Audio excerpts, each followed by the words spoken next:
So half marathon updates. Well, I think last time I spoke to you I hadn't done a lot at all, but this time I've done quite a lot. I've been taking it seriously. So now I've done a 9 mile and a 10 mile, and I've done 6.4k today, and I've done I think another 5k. So I'm doing all right, and actually because I've run for quite a long time before, that's held me in quite good stead. But I have been told that I can't just wing it. I need to, because otherwise I'm going to injure myself. So, and so I've been mucking around with food to see, you know, what's going to work and not work. And so when I went for 10k on Sunday, I woke up too late because it's Sunday, and I had an hour before I ran.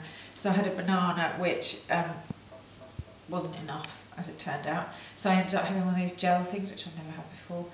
And so my mission now is to find a healthy gel. Or I think so that had 34 grams of carb in it, but like straightforward, like glucose hit the bloodstream really fast, and it did really help. But I'm sure there's a healthier way to do it. So my mission this week is to find, well, I think a pureed apple or a pureed sweet potato. They both have, I think, about 25 grams of carbohydrate in them. So it's just finding out, if you puree it and mash it, how you get it from that into a package that you can use when you run. It doesn't end up going everywhere, or it does. I mean, you could go with a banana, but that again, you know, I don't know how well that would go on the run. Anyway, so that's what I'm going to have a look at that. And also another time I'm going to do isotonic drinks, healthier isotonic drinks, so you don't need to have Lucozade. Okay, so banana wasn't enough. You do need to leave 2 hours, I've discovered, well, I know that anyway, but you probably know that as well, 2 hours before you do any exercise, to avoid getting a stitch for one, but also to make sure you've got enough energy to keep you going. And I think you probably, when you're running this distance, do need to have something en route, which is why we're going to do gels, which I've talked about already. So I've got a selection of things which I'm a fan of. I've probably talked about most of them before. Some are better for after, some are better for before. I'm not a big fan of eating before I train, but for this I'm definitely finding that is what I have to do. So you need to get up, make sure you've got enough time, and these are some of the things that I think work. So this is a favourite of mine, Bircher muesli. Now, so what you do is you put it overnight. So I add cinnamon, which is brilliant for your energy levels. It's great for balancing your blood sugar. Sunflower seeds with great protein, which you really need protein when you're doing something quite enduring like this. You know, you need to support your muscles with protein and amino acids. Chia seeds, really good for hydration. So I'm going to whack those all into just some normal oats. And then, I mean, it's so easy, this, especially, as I say, I'm not very good at getting up. So, and then I'm just going to soak it with some almond milk. I'm going to add a lot of almond milk because I've got chia seed in there. And then you leave it overnight, it just soaks up, and in the morning you'll find that most of the chia seed and the oats and the sunflower seed have absorbed all the fluids. And then I'm going to add some pomegranate tomorrow. I think it's quite nice to use something with an antioxidant level, because you do produce quite, especially when you're running for that long, or running for any time, any exercise, any sport will create free radicals, so it's good to give them a bit of a hand with some antioxidants.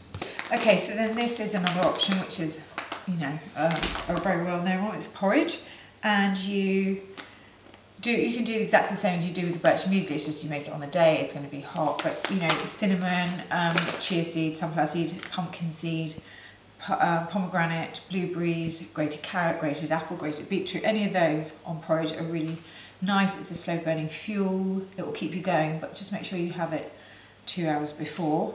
There are different porridges as well, like there's canola, which is a brand, but it's quinoa porridge. There are different grains you can use if you're gluten intolerant, so you know, have a look around, but it's good to have a slow burning fuel before you go out on a long run, carving up. Avocado and eggs are kind of my favourite sort of breakfast, and they offer something slightly different to the porridgey types because they offer fats and proteins as well. The avocado is high in L-carnitine. Now, L-carnitine will help you to use your energy more efficiently in your body. Both flax and avocado have good fats. They're both high in omega-3s, which is really good for inflammation in the body. This is a rye loaf actually, but I've been having a little love affair with buckwheat, which is gluten-free. So again, it will reduce any inflammation if you have inflammation in the gut. But it's a slow-burning carb, and this one's got pumpkin, and I think it's pumpkin and sunflower seeds in this one, again, which is a nice little source of protein. You know, you need to boost where you can boost. And talking of protein, so this is why I like it for after. If you do lots of exercise and you use all your muscles and you don't put enough protein back into the body, the muscles degrade. So this is when people don't have good muscle tone and stuff because they're working out loads at the gym, which is great, but then they're not supporting their muscles with enough protein. And this is a hard-boiled egg, which is why I'm flashing it around because I'm not worried about it breaking.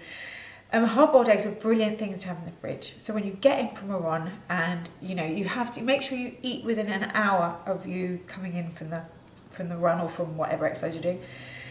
These are really good to have in the fridge because it's so quick. So this is like 2 minutes worth. You've got an egg, you get a bit of avocado, then you get a bit of or a nice hefty bread, and it's a brilliant meal to have. Anyway, there are the options. I know that they're quite well known options, but they do work and they're working really well for me. And I think it's just about timing. Before you run or before you do any workout, make sure you leave yourself enough time for your food to digest because you need the blood back in the muscles for when you use them for exercise.